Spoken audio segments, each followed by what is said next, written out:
அப்படின்னு பார்க்கலாம். என்ன ஏஜில் ஆரம்பிக்கிறதுனா நம்ம ஏர்லி ஸ்டார்ட் பண்ணுறது நமக்கு நல்லது. ஸோ ஒரு கைடு இருக்குது எந்தெந்த ஏஜில் என்னென்ன பண்ணணும்னு as far as you're concerned in financially way.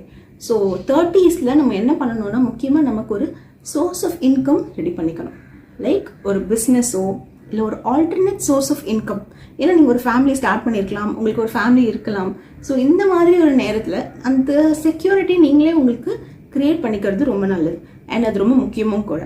So 20-25-20லேருந்தே நீங்கள் சிலர் வந்து இப்போ காலேஜ் டைம்லேருந்தே ஆரம்பிக்கிறாங்க இந்த பேசிவ் இன்கம்ன்ற இந்த கான்செப்டை. ஸோ அதுவும் நீங்கள் ஆரம்பிச்சிங்கன்னா நல்லது.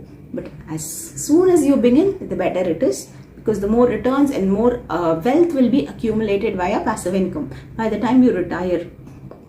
அண்ட் பாசிவ் இன்கமோடைய பெனிஃபிட்ஸ் பற்றி நம்ம கண்டிப்பாக பேசி ஆகணும்ல.